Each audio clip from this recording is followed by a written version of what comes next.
A few years ago, one of my main concerns was happiness. I would ask myself, am I happy? The answer, by the way, was no. I wasn't happy.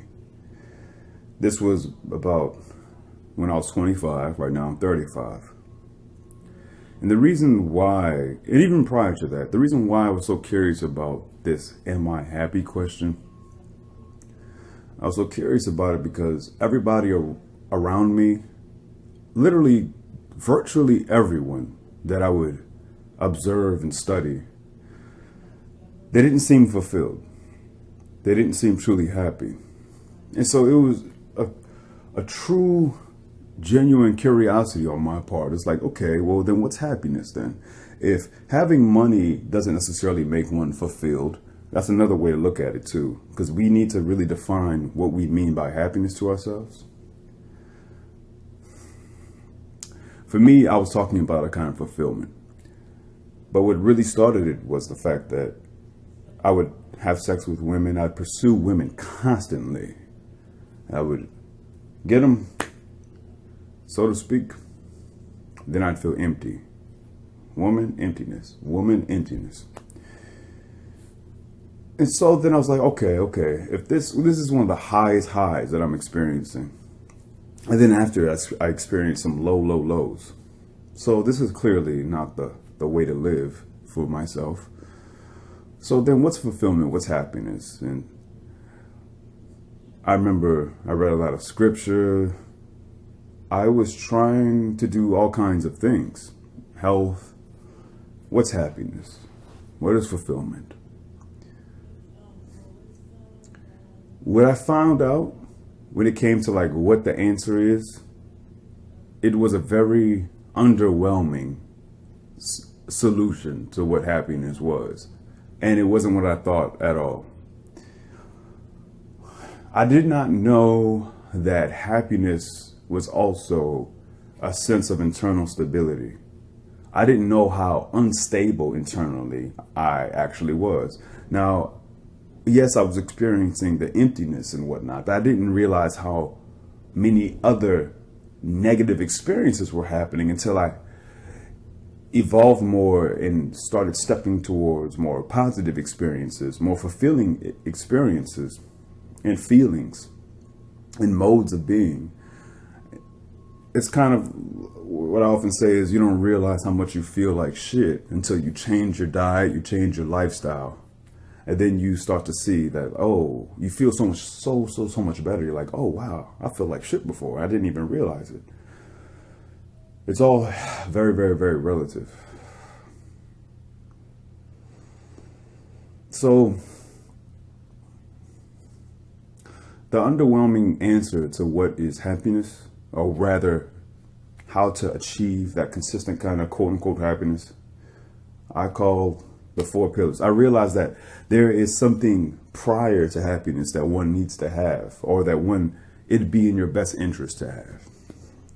And what that is the 4 pillars of happiness. Or another way you can look at it is the 4 pillars of stability. Adequate sleep, adequate nourishment, adequate physical activity, healthy relationships, healthy conversations. Was in the past, when I questioned what was happiness, what was fulfillment, was I getting my proper sleep? No. When I questioned happiness, when I questioned fulfillment, was I getting my proper physical activity? No. When I made that question and I was trying to figure out where's happiness come from, where does fulfillment come from, was I getting my adequate nourishment?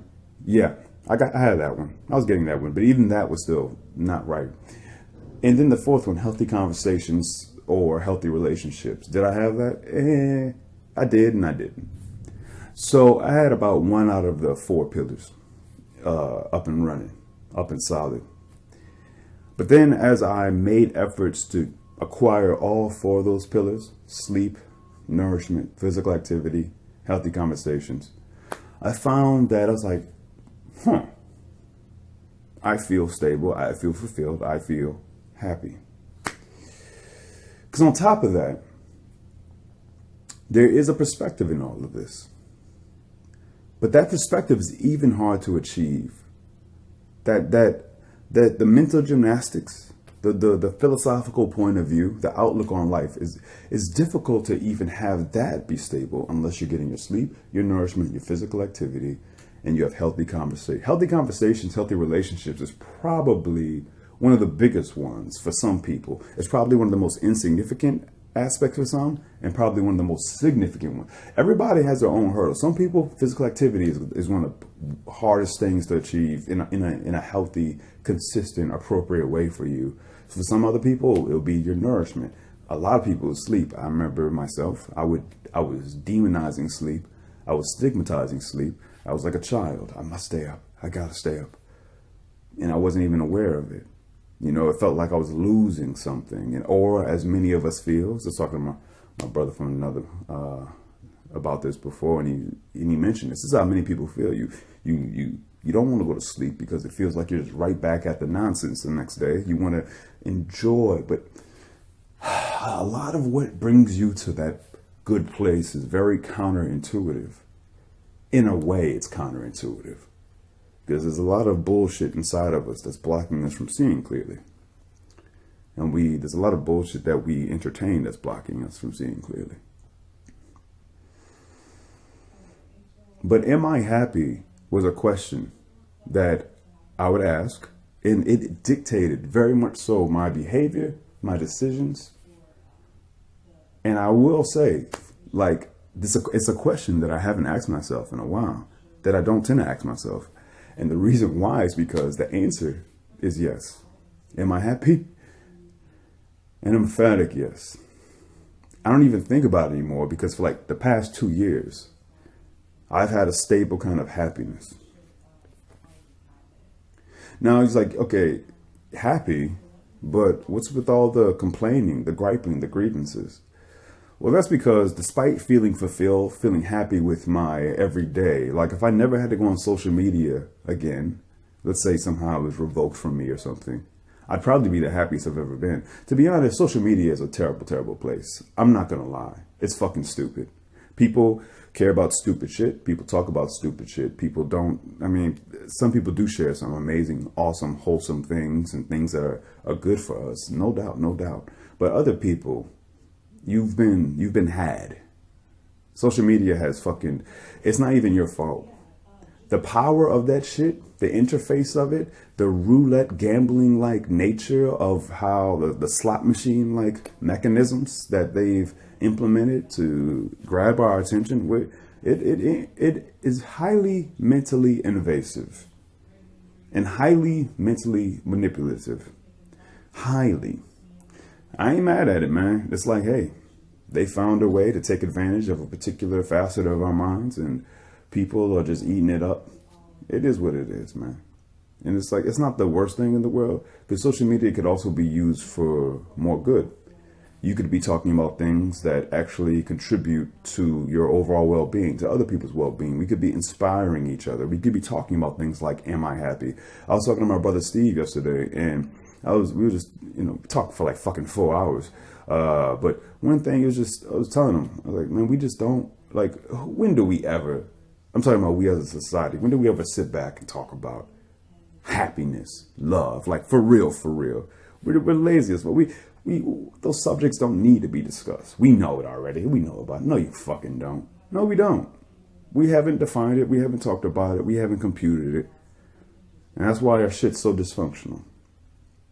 We think we're too cool, too smart, too good, too mature, too everything. We lack humility. We're fools. We're all fools.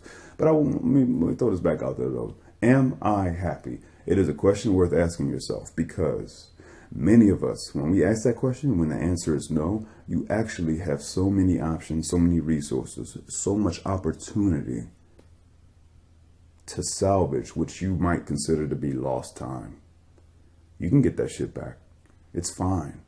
You probably do have time. You probably do have the resources because to be honest with you, to get your sleep, your nourishment, your physical activity, and to have healthy conversations is very cheap in terms of money. However, it is highly expensive in terms of what the emotional currency that you're going to put out. And also it's highly expensive in terms of your social currency. What I mean by that, people will at least it's like the stocks. It's like the stock market. Some people will value you much less. They will value you much, much less because now you have refused to assimilate. You have refused to step into the norms. Fuck you then, is the feeling. How dare you not be a part of the masses, is the indirect response. You weirdo. What are you doing? People are going to make you feel like you're doing something wrong. Now, this is where the bravery, this is where the courage, this is where the strength comes in. You have to know that for sure. Maybe you are, maybe you aren't. But listen, man, if you can't tell if what you're doing is pure and healthy and best for you, that all the more reason for you to sit down with yourself and to have some serious discussions. Am I happy is a question worth asking. And it's fine to go on that journey. And hey, why not?